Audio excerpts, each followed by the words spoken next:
یہ آج کا سبق ہے اہدنا الصراط المستقیم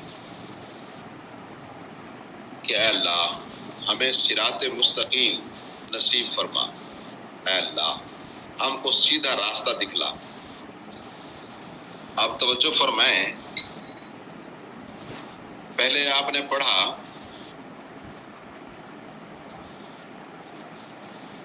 ایاک نعبد و ایاک نستعین میں کہ اللہ ہم تیری ہی بات کرتے ہیں اور تجھ ہی سے مدد مانگتے ہیں۔ عبادت کا تعلق تو اللہ تعالیٰ کی ذات کے ساتھ ہے، اس کے سوا کوئی ہستی ایسی نہیں ہے جو عبادت کے لائق ہو۔ جہاں تک مدد کا تعلق ہے تو یہ بھی اللہ تعالیٰ کے ساتھ خاص ہے۔ مدد کرنا اسی ذات وحدہ لا شریک کا کام ہے۔ ما فوق الاسباب مدد کرنے والا اور کوئی نہیں۔ اسباب کے تحت جو مدد ہوتی ہے وہ بھی در حقیقت اسباب تو اللہ مہیا کرتے ہیں، وہ لوگ کرتے ہیں ایک دوسرے کی، جیسے انبیاء، صدیقین، شہداء، صالحین کسی کے حق میں دعا کرتے ہیں تو اللہ تعالیٰ ان کا کام کر دیتے ہیں ان کی برکت سے۔ تو یہ کوئی ایسا نہیں ہے، شرک نہیں ہے، اور نہ یہ ایسا ہے کہ وہ مدد کر رہے ہیں، وہ بھی اللہ تعالیٰ کی دی صلاحیت سے دعا کر رہے ہیں یا اسباب کو بروئے کار لا رہے ہیں۔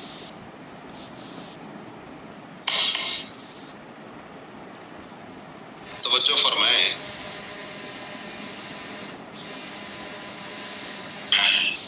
امام رازی نے اپنی تفسیر کبیر میں ایک واقعہ لکھا ہے۔ وہ فرماتے ہیں کہ اونٹ پر سوار ایک دیہاتی مسجد میں آئے، اونٹ کو باہر چھوڑا، خود مسجد میں آ کر اطمینان سے نماز ادا کی۔ پھر جب نماز سے فارغ ہو کر باہر نکلا تو اونٹ موجود نہیں تھا۔ کہنے لگا اے پروردگار، میں نماز ادا کر کے تو اپنی شرط پوری کی ہے، تیری عبادت کی ہے، اب مدد کرنا تیری شرط ہے، تو پوری کر، کیونکہ ایاک نعبد ہم تیری بات کریں، ہم مدد بھی تجھ سے مانگتے ہیں، میرا اونٹ گم ہو گیا تو اب مدد فرما۔ کہتے ہیں کہ ابھی وہ دیہاتی دعا ہی کر رہا تھا کہ ایک شخص اونٹ کی نکیل پکڑے اس کے پاس آ گیا۔ حالانکہ جو شخص اونٹ کو لے آیا اس کا اپنا ہاتھ کٹا ہوا تھا۔ تو بہرحال امام صاحب نے یہ واقعہ نتیجہ اخذ کیا، امام راضی نے، کہ اللہ تعالیٰ کی عبادت کرنا انسان کا کام ہے، اور جب کوئی شخص عبادت کرتا ہے اور اس کو اللہ کے لیے خاص کرتا ہے تو پھر اللہ تعالیٰ بھی اس کو بے یار و مددگار نہیں چھوڑتا۔ یہ نقطہ ذہن میں بٹھا لے تو کمال دیکھیں اس کا۔ تو سب سے پہلے اللہ تعالیٰ نے فرمایا کہ یعنی الحمد شریف سے شروع جو ہوئی سورت، تو الحمدللہ رب العالمین ہمیں سکھلایا کہ تمام تعریفیں اللہ تعالیٰ کے لیے جو تمام جہانوں کا پروردگار، الرحمن الرحیم، وہ بہت مہربان نہایت رحم کرنے والا۔ پھر بندوں نے کہا اللہ ہم خاص تیری بات کرتے، خاص تجھے سے مدد مانگتے۔ یہ تو اللہ تعالیٰ کی تعریف توصیف ہو گئی۔ اب یہاں سے دعا کی ابتدا ہو رہی ہے، کیونکہ دعا میں یہی ہے کہ اللہ کی حمد و ثنا ہو، اور پھر اس کے بعد انسان اپنی عاجزی بیان کرے، پھر اپنی عرض معروض جو بھی ہے وہ بیان کرے۔ تو فرمایا اہدنا الصراط المستقیم، اے اللہ دکھلا ہم کو سیدھا راستہ۔ سیدھا راستہ کیا ہے؟ اس کی تشریح قرآن پاک میں خود موجود ہے کہ سیدھے راستے سے مراد اسلام، دین اور توحید کا راستہ ہے۔ سورہ ہجر میں جہاں ابلیس نے انسانوں کو اللہ کے راستے سے بہکانے کا چیلنج کیا ہے نا، وہاں اللہ نے یہ فرمایا ھذا صراط علی مستقیم، یہی سیدھا راستہ ہے جو میری طرف آتا ہے، اسلام کا راستہ، توحید کا راستہ، دین کا راستہ، جس پر سب انبیاء رہے، اس کے اصول ضابطے قرآن میں بتا دیے گئے۔ تو اس راستے پر چلنے والے مخلص بندوں پر شیطان کا کوئی بھی دو پیچ نہیں چلتا ہے۔ یہ وہ راستہ ہے جو اللہ کی رضا اور اس کے قرب تک پہنچانے والا ہے، اور اس راستے کو قرآن نے کہا ہے سورہ نحل میں وَعَلَى اللَّهِ قَصْدُ السَّبِيلِ، سیدھے راستے کی طرف رہنمائی کرنا اللہ کا کام ہے۔ وَمِنْ ومنہا جائر، بعض راستے ٹیڑھے بھی ہیں، ان پر چل کر کوئی بھی شخص منزل مقصود کو نہیں پہنچ سکتا۔ تو یہ کفر، شرک کے شیطانی راستے، ٹیڑھے راستے۔ دین اسلام، دین حق، توحید، یہ صراط مستقیم ہے۔ اللہ تعالیٰ نے فرمایا ان الدین عند اللہ الاسلام، دین اللہ کے ہاں صرف اسلام ہے۔ اور من یبتغی غیر الاسلام دینا فلن یقبل منہ، جو بندہ اسلام کے علاوہ کوئی اور دین اور راستہ تلاش کرے گا وہ قابل قبول نہیں ہے، منزل مقصود تک نہیں پہنچے گا۔ مستقیم، سیدھا راستہ، استقامت کہتے ہیں کسی چیز کو اس طرح سے قائم کر دینا کہ اس کا ہر زاویہ برابر رہے، ہر زاویہ۔ تو بہرحال اللہ تعالیٰ سے صراط مستقیم مانگے ہیں، تو ہدایت کے دو معنی، ایک تو رہنمائی، یہ انبیاء کرتے ہیں، صدیقین، شہداء، صالحین کرتے ہیں، اور ہدایت کا یہ معنی کہ منزل مقصود تک پہنچانا، تو انبیاء، صدیقین، شہداء یہ منزل مقصود تک بھی اللہ کی طرف سے پہنچے ہوئے۔ تو انبیاء، صدیقین، شہداء، صالحین کا راستہ یہ صراط مستقیم ہے۔ بھائی جس راستے پہ انسان چل رہے وہ آسان ہو، قریب ہو، محفوظ ہو، صاف ہو، کانٹے پتھر نہ ہو، ٹیڑھا نہ ہو۔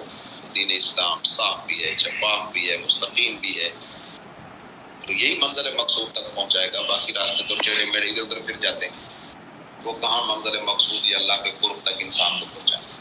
تو لہذا راستہ ان لوگوں کا اے اللہ جن پر تو نے انعام کیا، صراط الذین انعمت علیہم۔ ٹھیک ہے بھائی، دیکھو بات یہ ہے کہ انسانی معاشرت میں انسان کی فطرتی قوتیں اس وقت تک پایا تکمیل کو پہنچتی ہیں جب تک اس کے سامنے کوئی نمونہ عمل موجود ہو۔ اسی نمونے کو دیکھ کر انسان اپنی غلطیوں کی اصلاح کر کے اپنی زندگی کو اسی نمونے کے مطابق ڈھالتا ہے۔ قرآن نے کہا لَقَدْ كَانَ لَكُمْ فِي رَسُولِ اللَّهِ أُسْوَةٌ حَسَنَةٌ، بے شک اللہ کے رسول تمہارے لیے بہترین نمونہ ہے۔ اور یہ بھی حدیث ہے خیر الحدی حدی محمد صلی اللہ علیہ وسلم، سب سے بہتر طریقہ حضرت محمد صلی اللہ علیہ وسلم کا ہے جو تمہارے لیے بہترین نمونہ ہے۔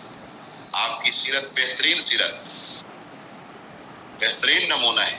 ان کے بعد اللہ کے کامل بندے اولیاء یہ دوسرے لوگوں کے لیے نمونہ ہے، اور صدیقین، شہداء، صالحین، تو یہ وہ لوگ ہیں کہ جن پر اللہ نے دینی انعامات کیے، اور دنیاوی انعامات بھی تھے کہ دنیا میں دین پر رہے تو یہ تھوڑا انعام ہے دنیا میں۔ تو ان لوگوں کا راستہ جن پر تیرا انعام ہوا ہے، صراط الذین انعمت علیہم۔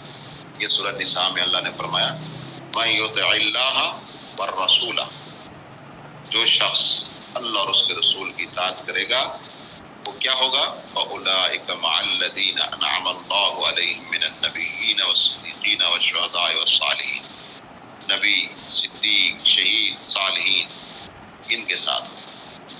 تو انسانی سوسائٹی میں یہ چار لوگ ہیں جو ہمارے لیے ایک راہ عمل اور نمونہ عمل کے طور پر اللہ نے ہمیں عطا کی، انعام یافتہ گروہ جن پر اللہ نے انعام کیا، ان کی اطاعت کا ہمیں اللہ نے حکم دیا۔ یہ ہے راستہ ان لوگوں کا جن پر تو نے انعام کیا۔